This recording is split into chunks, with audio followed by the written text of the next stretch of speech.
नमस्कार, स्वागत है आपका बेस्ट क्लासेस में। मेरा नाम है लोकेंद्र सिंह ठाकुर और हम पढ़ रहे हैं एमपी बोर्ड क्लास 12 के लिए इकोनॉमिक्स में माइक्रो इकोनॉमिक्स पूरा कवर कर चुके हैं। आज से हम स्टार्ट करेंगे अपना मैक्रो इकोनॉमिक्स।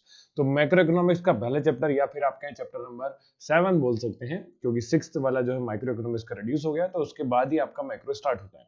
तो मैक्रो इकोनॉमिक्स में पहला चैप्टर का नाम है इंट्रोडक्शन। इंट्रोडक्शन से ज्यादा कुछ नहीं आने वाला है, तो थ्योरेटिकल है आपका। इससे ऑब्जेक्टिव और 2 नंबर का क्वेश्चन बनने के चांसेस है। ज्यादा 3 नंबर और 4 नंबर का क्वेश्चन नहीं आएगा, मतलब ज्यादा बड़े नंबर का नहीं आएगा।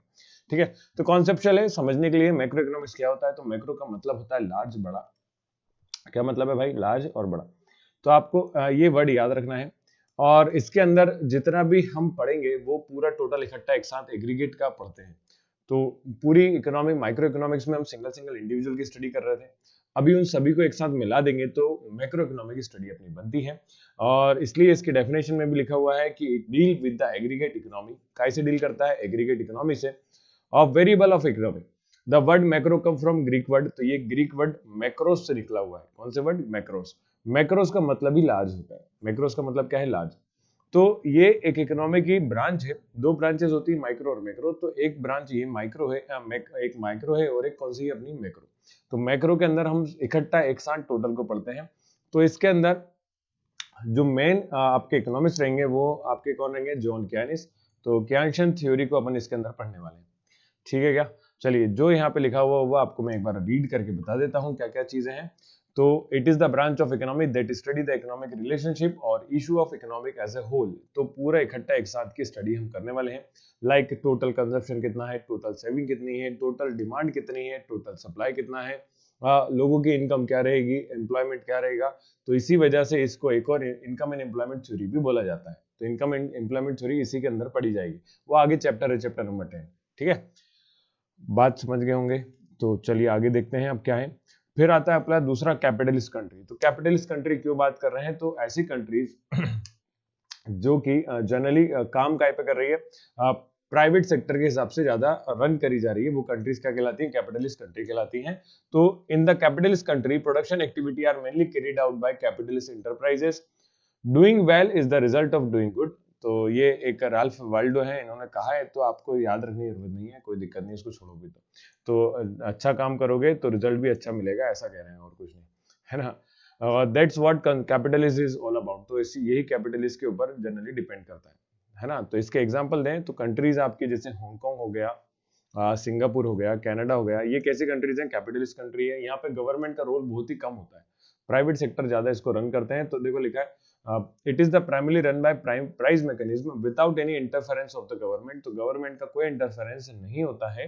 गवर्नमेंट का काम केवल इतना है कि लॉ एंड ऑर्डर को मेंटेन करके रखे, जो नियम वगैरह है, लॉ है, उसको ऑर्डर को मेंटेन करके रखे, बस इतना काम होता है। ठीक है, इंपॉर्टेंट फीचर्स क्या है? तो रूल जो है गवर्नमेंट का काम है, मेन काम काय के लिए कर रहे हैं? प्रॉफिट मोटिव के लिए काम कर रहे हैं। भाई प्राइवेट सेक्टर काम करेगा तो कैसे काम करेगा? प्रॉफिट मोटिव के लिए। तो सिंपल से याद रखो, प्राइवेट सेक्टर जिसमें ज्यादा काम कर रहा है वो कैपिटलिस्ट इकोनॉमी है। सेंट्रल प्रॉब्लम्स भी कौन सॉल्व कर रहा है? कैपिटलिस्ट वाली प्राइवेट सेक्टर फेयर कर रहे हैं। तो यहाँ पे आपके रोल ऑफ प्राइवेट सेक्टर ज्यादा है, मैक्सिमम है। रोल ऑफ प्राइवेट सेक्टर क्या है? मैक्सिमम है। लेजिस फेयर से क्या होता है? तो फ्री रेन को कहते हैं। फ्री रेन मतलब कि अपने हिसाब से चीजें यहाँ पे चल रही हैं, प्राइवेट सेक्टर रन कर रहा है इसलिए, बस और कुछ भी नहीं। तो मेन आपका कौन है? याद रखो, गवर्नमेंट ऑर्गेनाइजेशंस का रूल कम है और प्राइवेट सेक्टर्स जो प्राइवेट ऑर्गेनाइजेशंस हैं उनका रूल ज्यादा होता है। बस इतना सा है मेन कैपिटलिस्ट में, है ना। चलिए इसके बाद दूसरे टॉपिक पे आते हैं। तो वेजेस रेट। वेजेस रेट क्या है? तो वेजेस रेट से कहने का मतलब हो गया, मजदूरों को, लेबर को जो रेट दिया जाएगा उसको वेजेस रेट बोलेंगे, और कुछ नहीं। वेजेस लेबर, तो डेली वेजेस पे जो काम करने वाले पर्सन है उनको क्या बोला जाएगा? लेबर बोला जाएगा। और जो इनका पेमेंट करी जाएगी उसको वेजेस रेट बोला जाएगा। ठीक है, तो there is sale and purchase of labour services at the price which is called, price जो रहेगा उसे क्या बोलेंगे? Wage rate. फिर labour which is sold and purchase against wages is refer as wages labour. तो जो पर्सन है उसको क्या बोलेंगे? लेबर बोलेंगे। ग्रेट डिप्रेशन, तो इसके ऊपर क्वेश्चन आने के चांसेस ज्यादा रहते हैं। स्टार्ट कब हुआ था? तो 1929 से इसको लेकर, तो सेकेंड वर्ल्ड वॉर जब स्टार्ट हुआ था 1939 में, तब तक इसको माना जाता है ना। कहते क्यों ग्रेट डिप्रेशन, ये क्यों बोला गया? तो वो उसका कारण है, सुनो। इस टाइम पे असल में इकोनॉमी जो है क्रैश होना चालू हो गई थी, मतलब कि इकोनॉमी जो है स्लो होना, या जो ग्रोथ है वो क्या होना चालू हो गई थी? कम होने लग गई थी। इस वजह से इस पीरियड को क्या बोला गया? ग्रेट डिप्रेशन बोला गया। अब भाई इकोनॉमी के अंदर जो इकोनॉमिक ग्रोथ है वो कम होने लग जाए, मतलब देश की तरक्की क्या होने लग जाएगी, रुक जाएगी। तो जिस वजह से इस पीरियड को ग्रेट डिप्रेशन बोला गया। आपको ऑब्जेक्टिव मैंने बोला, ऑब्जेक्टिव या 2 नंबर के हिसाब से आएगा, तो उस हिसाब से इसको ध्यान रखना है। तो डेफिनेशन पूरी याद करने की जरूरत नहीं है। तो great depression of 1929 and the subsequent year saw the output and employment level in the countries of world as well as the great depression was the worst economic downturn मतलब अब तक का इतिहास में, हम इसको अभी भी इसलिए पढ़ रहे हैं, तो अब तक का इतिहास में सबसे खराब टाइम पीरियड माना गया है किसी भी इकोनॉमी के लिए। ठीक है। It begin after the stock market crash of October 1929। तो स्टॉक मार्केट क्रैश हुआ था, अमेरिकन स्टॉक मार्केट था, जो कि वर्ल्ड स्ट्रीट के नाम से फेमस है वहां पे अमेरिका में, है ना। तो वहां पे आपका मार्केट क्रैश हुआ था। क्रैश होने के कुछ कारण थे। कारण ये थे कि मार्केट में डिमांड क्या हुई थी लोगों के पास, जैसे वर्ल्ड वॉर पहला खत्म होने के बाद 2018 में खत्म हो गया था, है ना, 1918 में खत्म हो गया था, 2018 नहीं 2018 तो अभी का टाइम पीरियड। 1918 में फर्स्ट वर्ल्ड वॉर एंड हो चुका था, लेकिन उसके बाद मार्केट में धीरे धीरे डिमांड क्या होने लग गई थी, कम होने लगी। डिमांड कम होने लगी तो जिसके वजह से इन्वेस्टमेंट क्या होने लग गया, कम होने लग गया, है ना। ओवर इन्वेस्टमेंट के केसेस आ गए। लो लेवल ऑफ एम्प्लॉयमेंट, भाई मार्केट में डिमांड कम है, पैसा कम है, तो प्रोडक्शन कंपनी वाले क्या करने लगे, एम्प्लॉयज को जॉब से निकालने लगे। तो जॉब से निकालने लग गया तो एम्प्लॉयमेंट रेट भी क्या हो गया, कम हो गया। एम्प्लॉयमेंट रेट कम हुआ, आउटपुट जो भी प्रोडक्शन होता है वो बनकर आना कम हो गया, तो लो लेवल ऑफ आउटपुट हो गया और लो लेवल ऑफ इनकम हो गई, और इससे वापस से इनकम कम हो गई तो लोगों की डिमांड अपने आप ही क्या हुई थी, कम हो गई थी।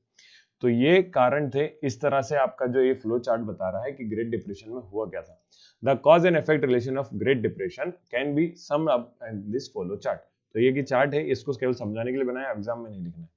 तो ये सारी चीजें हुई थी जिस वजह से इस पीरियड को ग्रेट डिप्रेशन ईयर या डिप्रेशन का ग्रेट डिप्रेशन पीरियड माना जाता है इकोनॉमी के अंदर।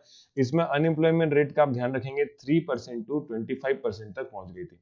तो पहले अनएम्प्लॉयमेंट जो बेरोजगारी 3% थी वो कहां तक पहुंच गई थी, 25% तक राइज हो गई थी। ठीक है क्या? ओके। चलिए फिर आते हैं एंटरप्रेन्योर्स। तो एंटरप्रेन्योर्स कौन को बोलेंगे, तो एंटरप्रेन्योर्स व्यक्ति या पर्सन को बोलते हैं जो कुछ नया बिजनेस स्टार्ट कर रहा है, उसको क्या बोलेंगे, एंटरप्रेन्योर बोलेंगे। तो पूरा रिस्क वो उठाता है अपने ऊपर। तो people who exercise control over major decision and bear of large part of the risk. तो large part of the risk जो एसोसिएटेड विद द फर्म, और उस व्यक्ति को, पर्सन को बोलेंगे एंटरप्रेन्योर। रेवेन्यू क्या होता है, तो रेवेन्यू मतलब सेल्स के जरिए जनरेट हुआ पैसा, उसको क्या बोलते हैं, रेवेन्यू बोलते हैं।